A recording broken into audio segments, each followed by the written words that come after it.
Приветствуем вас на канале Раиса Кириченко, дача, сад, огород, цветы. Мы уже собрали картофель. Он у нас в ящиках завершил свое созревание, дозаривание на улице. Ну а сейчас я вам напомню, что мы делаем после того, когда мы картофель собрали и готовим к закладке на хранение. Вот немного марганцовки. Не надо. Конечно, и много не надо, но и мало не надо. Надо так, чтобы была розовая водичка. Сейчас все кристаллы растают. А теперь я беру картофель вот, и выкладываю его аккуратненько, чтобы долго не играться. То, конечно, тихонечко вот так вот переворачиваю, чтобы картофель не был ударен. Замачивается. Конечно же, сейчас будут, конечно, смеяться с меня, что я мою картофель. Да, каждую картофелину беру. Вот у нас почти 600 килограмм в этом году картофеля мы собрали. И вот это все перемывается. Конечно, мелкий, если у него немного, я его мою по-другому. Вот, а вот такой картофель мы перемываем. После того, когда где-то минута-полторы у меня находится картофель вот этой водички, я выкладываю в ящички.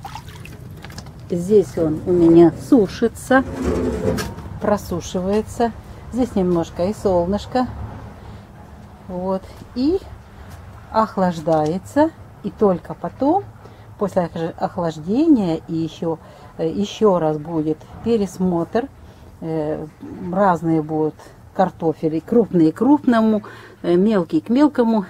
Вот это все будет распределено, разложено и занесено в погреб. Отбракованный картофель, который мне не понравился после мытья, я разложила вот сейчас основные такие несколько таких кучек, которые вот будут говорить о том, какие проблемы у нас были в этом году и на что нужно обратить внимание. Вот здесь это заболевание. Думаю, что специалисты, именно специалисты защиты растений по болезни, есть разные специалисты, разные трактовки, я думаю, они назовут. Но это вот несколько картофелин, это, скорее всего, принесено вместе с семенами, потому что у нас раньше такого не было. Вот такая, видите, такое кольцо такое интересное. Это мы будем варить, переваривать, для того, чтобы оно не переходило и не оставалось. Это у нас, это мы механическое, то есть когда копали, тоже часть картофеля ушло. Есть вот небольшое количество вот таких картофелин. Это работал майский жук, и он выгрызает вот так вот. Я его показываю, вам сейчас покажу, как он это делает. Вот он частично уничтожает, тоже картофель. Ну вот с ним нужно будет бороться, потому что он появился у нас. И довольно-таки в этом году мы их штук 15 увидели, когда копали картофель. Сколько не увидели, не знаю. Но самый главный бич, это была у нас проблема с картофельной молью. И если мы в прошлые годы вот такого картофеля было очень много у нас, видите, что происходит? Просто-напросто, когда растет молодой картофель, красивый, здесь прикрепляется к побегу, видите, побег. И получается, что через побег, там была возможность, сюда проникает картофельная моль, бабочка картофельной моли, откладывает яйца, и вот здесь происходит рост, созревание этого вредителя, ну и затем вылетает, снова облетается и назад снова портит картофель. Вот такого картофеля у нас очень мало, буквально пару килограмм. Вот смотрите, вот как это тоже еще. Вот это, видите, одинаково везде картофельная моль работает, везде одинаково портит. Вот мы еще хочу показать картофельная моль. Смотрите, это уже, видимо, свежие, недавние были выводки. Она только надкусила. Вот видите, здесь очень хорошо видно. Вот, я срезаю.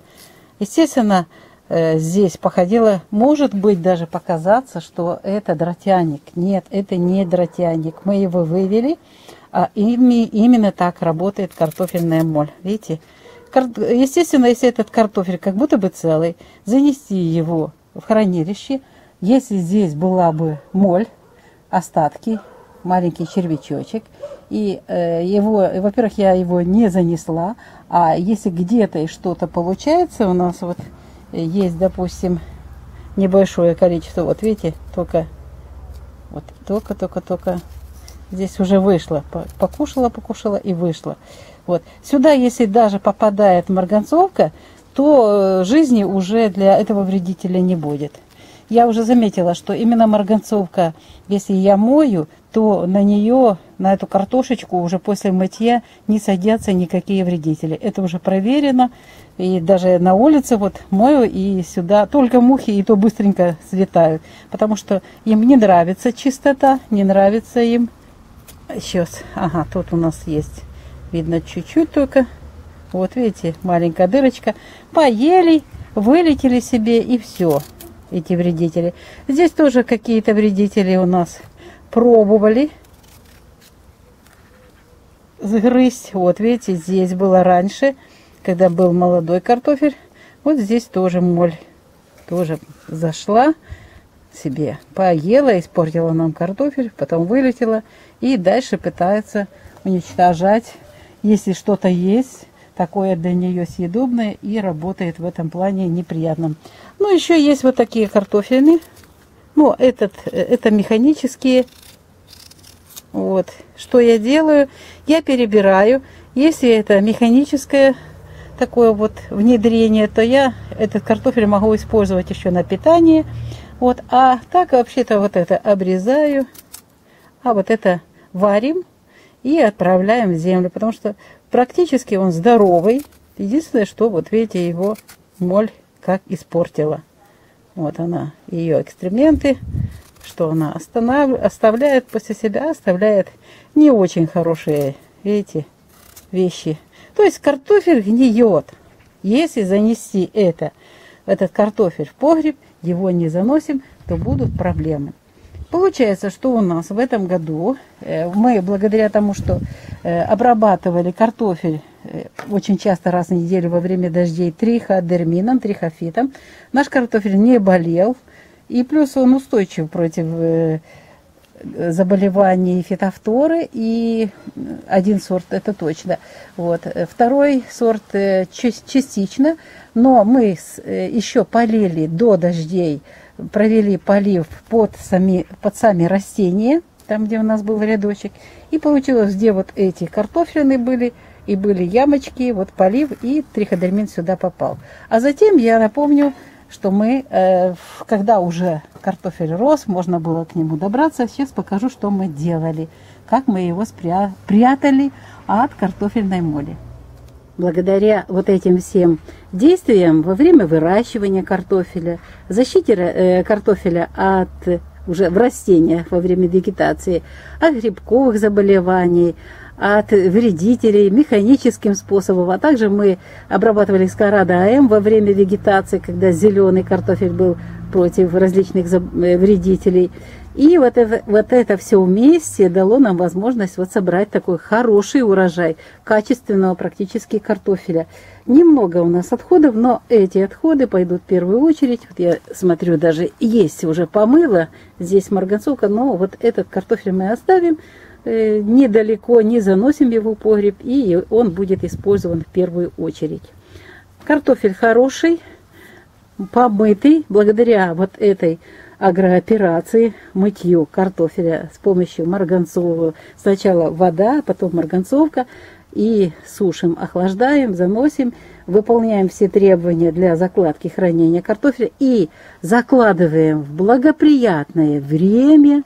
Кто-то написал, неужели это все работает? Это все работает. Дело в том, что весь мир, Вселенная, мироздание создано с помощью математики, физики, химии, астрологии.